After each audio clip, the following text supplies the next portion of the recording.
Hello everyone, this is Ahmed, your presenter, and you are watching Feel the English. Today we are going to learn Kingdom Protista. So Kingdom Protista is one of the kingdom divided by R.S. Whitaker. You have got the idea of 5 kingdom classification of R.S. Whitakers in the earlier representation of biology study. So today we will learn Kingdom Protista. The basic characteristics of the living organisms under the Kingdom Protista are they are both of unicellular and multicellular. They are of unicellular and also multicellular organisms. The cell is eukaryotic cell, that is the nuclear membrane is present and well defined. The nuclear membrane, the membrane around the nucleus of the cell is known as nuclear membrane. Okay, so the cell is eukaryotic cell. Cell wall is present in some species. Mode of nutrition is autotrophic, photosynthetic, and autotrophic type.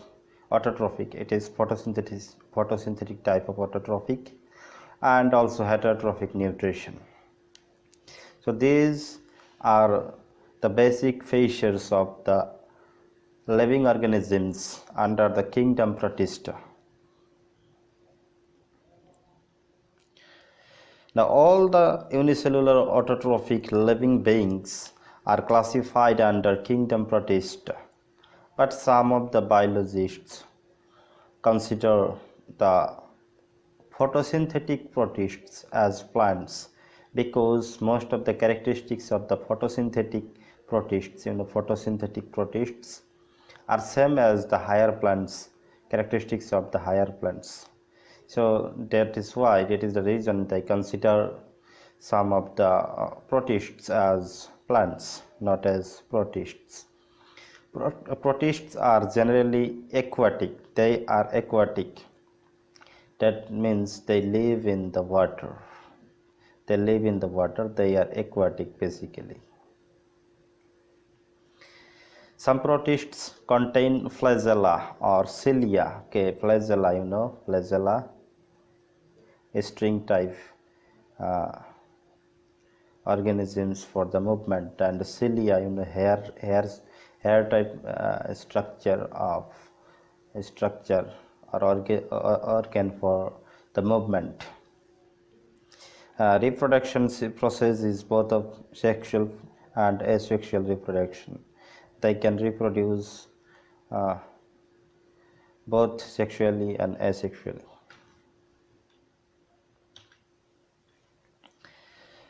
So now the major types of protists are chrysophytes, dinoflagellates, euglenoids, slime molds, protozoans. All these are classified under Kingdom Protista. So these are the basic main types of living organisms under the Kingdom Protista. Now we'll learn what is chrysophytes. What are they, chrysophytes? So diatom, mainly diatom and desmids or golden algae, they are marine, are classified under chrysophytes. They are found in fresh water and salty water, sea and oceans. In the water of sea and oceans, they are salty. They are microscopic. And because they are unicellular and can float on the water, and so are called plankton. They can float on the water, and that is why they are called plankton. So they are plankton. Most of the chrysophytes are photosynthetic. Most of the except some of the species of chrysophytes, most of the chrysophytes are photosynthetic. They can do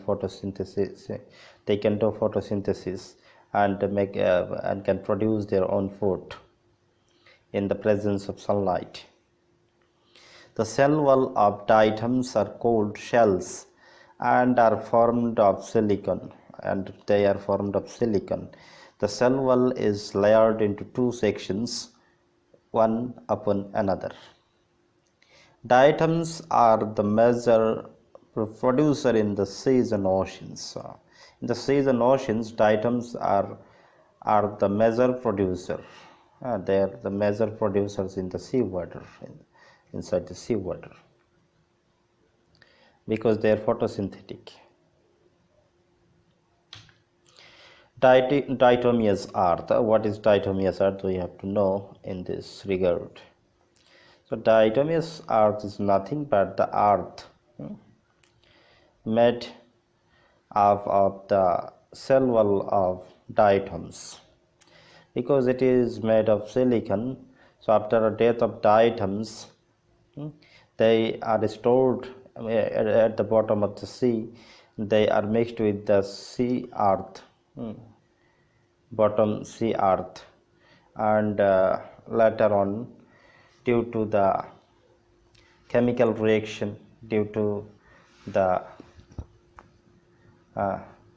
pressure and temperature, after years later, millions of years later, they are converted into a special type of earth or soil. And this special type of soil and earth is called diatomeous earth. As it is made of silicon and it is rough, so the earth, diatomaceous earth, is basically used in the works of polishing, filtration of oil or syrup, etc. So the cell wall of diatom is very determined and long lasting, and so they are not easily destroyed. After the death of diatoms, the shells or cell walls are stored at the bottom of the seas and oceans. Millions years of storage of such shells create a special type of earth or soil, which is known as diatomaceous earth. Diatomaceous earth is so rough, and therefore it is used in polishing, filtration of oil or syrup, etc. This is the basic information about diatomeous earth. Then you can see in the figure 1, there is a diatom and the desmids. Desmids are golden algae. Okay, they are marine, aquatic. They are basically available in the seawater. Now, what is Dinoflagellates? The name, you can see the name Dinoflagellates. Di means two, flagellates. The word flagellates has been derived from the word flagella. Flagella, the motile organ. Flagella, the motile organ by which they can move.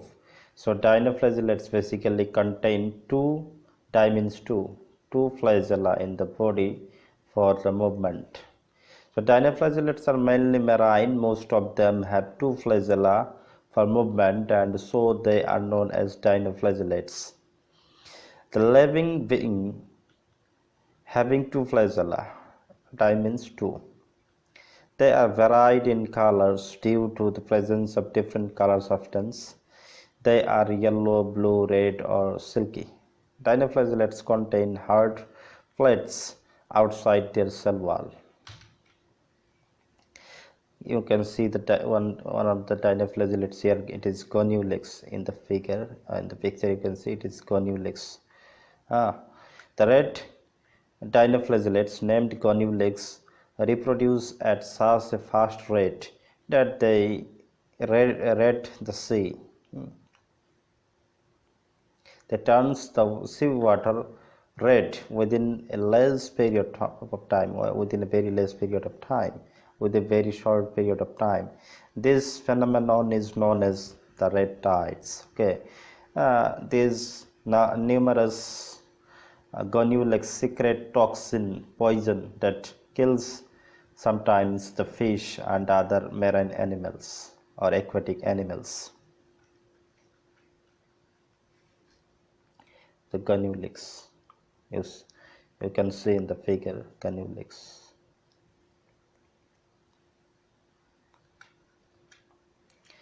Now euglenoids. Most of the euglenoids live in the isolated fresh water. Euglenoids are mainly found in sweet water, fresh water, not in the salty water, and in the isolated water, or we can say the blocked water, okay, not in the flowing water, such as the river water or sea water. They only basically found in the pond water and some other source of water which are basically isolated. They are not flowing, the water is still. A euglenoid has a elastic protein layer or membrane named pellicule instead of the cell wall, and so its body is compressible. Its body is compressible due to the presence of a special type of elastic protein layer called pellicule instead of cell wall. That means euglenoids like cell wall, but instead of cell wall they have a protein layer which is elastic in nature, and thus their body becomes compressible. A euglenoid has two flagella, basically a string-like or you can say tape-like organ for movement. One is long and another is short. In the presence of sunlight, they are photosynthetic, but in the absence of sunlight, they behave like heterotrophs, and they consume the organisms smaller than them and take nutrition out of those. So they show both the characteristics, that is of autotrophic and heterotrophic organisms in case of nutrition. While the sunlight is available, so that is in the presence of sunlight, they behave like photosynthetic living organisms. They can produce their own food, they can photosynthesize, but in the absence of sunlight they behave like heterotrophic and they consume smaller organisms and and take nutrition out of those living organisms smaller than them. The color substance found in euglenoids are somehow same as the color substance of the upper class plants. Basically, it is basically chlorophyll A. Example, Euglena. Euglena is a fine example of euglenoids. Euglena. You can see in the figure the picture of Euglena. You can see the flagella. You can see the flagella here. Now slime molds. Slime molds is another kind of protists.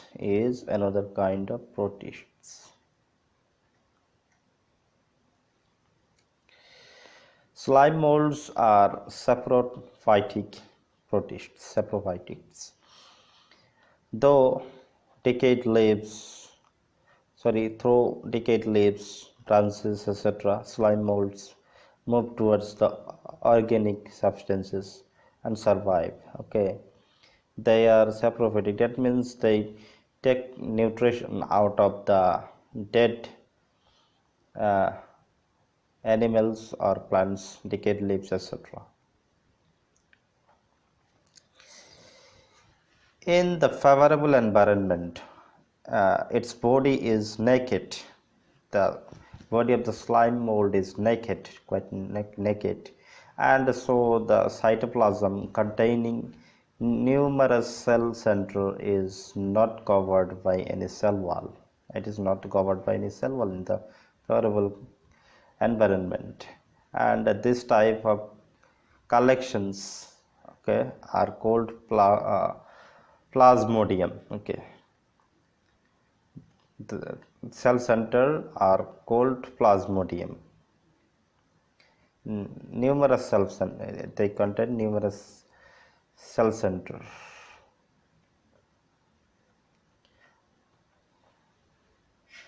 and these are called plasmodium. Plasmodium can spread into some certain feet of areas. Okay. In the hostile environment, when the environment is hostile, not favorable, hostile, Plasmodium are divided into certain groups to be survived and create spores. These spores are long lasting and with external layer and can spread throughout the air. You can see the picture of slime mold in the figure. Here it is slime mold.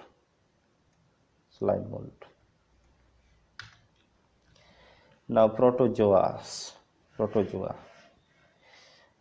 You can get the idea of the living organisms under this classification, that is a protozoa. Proto means first. The word proto means first and zoa means animal or living being. The protozoa are regarded as the first living organisms on the earth. Or protozoas are regarded as the earlier relatives of the animals. All the protozoas are heterotrophic and they live as parasites or consumer. Protozoas are mainly divided into four: amoeboid protozoa, flagellated protozoa, ciliated protozoa, and sporozoa. From the name you can take an idea that amoeboid protozoa, amoeba, basically amoeba, flagellated protozoa containing flagella, flagellated protozoa, ciliated containing cilia, Paramecium, sporozoa containing spores. Okay. Now amoeboid protozoas. Amoeboid protozoas live in the fresh water, salty water, and wet or moisture soil. Also. Protozoas like amoeba move through the help of pseudopodia. Pseudopodia of amoeba. Pseudopodia are basically used for the movement and also for the consuming of food. Or transportation of food into the gullet. Gullet is the hole for the consuming of food. You can say mouth of amoeba. Gullet is the mouth of amoeba.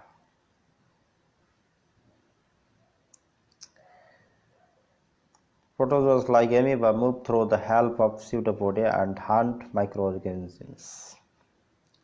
Marine amoeboids have shells formed of silica.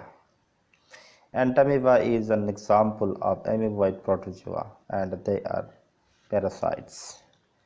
Entamoeba, you can see in the picture, the first one is Archiamoeba, the second one is Entamoeba.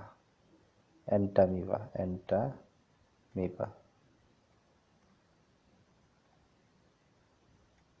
The first one is Archiamoeba. Archiamoeba can survive in the hostile environment, so they are known as Archiamoeba.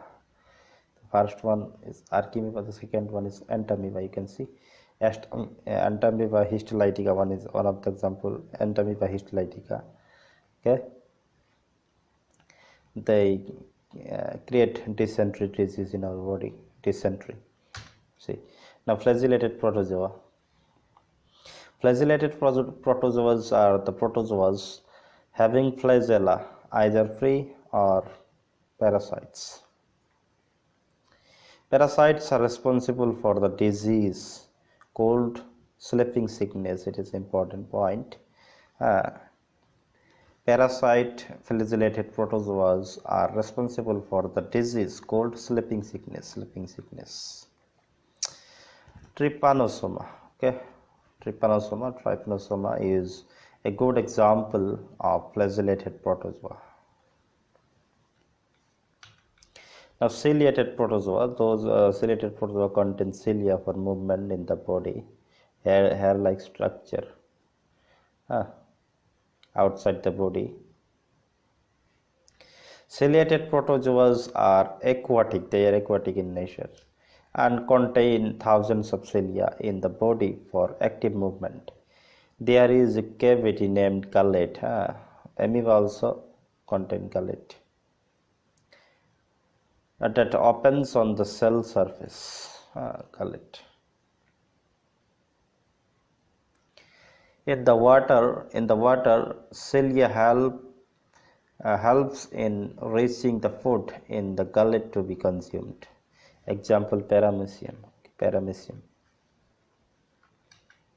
You can see in the figure Paramecium.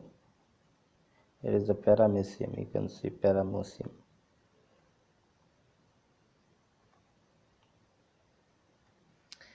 The shape of the Paramecium is very same as the back side of chappal or shoes. You can see what is called, I don't know properly. These are gullet. It's a gullet. Okay. Now sporozoa. The last one is sporozoas. The lifestyle of sporozoas is a diverse one due to a stage in the lifespan of sporozoas having the formation of a transitive spore. Formation of the spore is a significant phase in the life of sporozoas. Plasmodium or malaria parasite is an example of sporozoa that creates the disease of malaria, in the human body, transferred by female Anopheles mosquito. You can see here this Plasmodium. These are Plasmodium. You can say, Plasmodiums, the various cell center. Plasmodium. These are the Plasmodium and or malaria parasites in the blood. They can create malaria disease in our body. So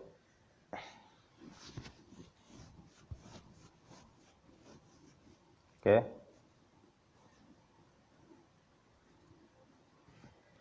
So it was the explanation of kingdom Protista. I think you have got clear idea about the living organisms under this kingdom Protista. So thank you for watching. Thank you once again, and please don't forget to subscribe to Feel the English and share with your friends. If you like the video, please hit the like button. If you have any query, please comment at the comment section below. If this video is not useful to you, then also you can share with your friends, which may be useful to your friends. If not, you are studying these lessons or the content is not for you, then you can share with your friends. Okay. Basically, this channel has been created in the vision to have a clear concept of all different topics, different contents of education, mainly of English literature, but contents related to science, basically biology, chemistry, etc. will also be provided throughout the presentation. So thank you for watching. Have a nice day. May God bless you. Bye bye.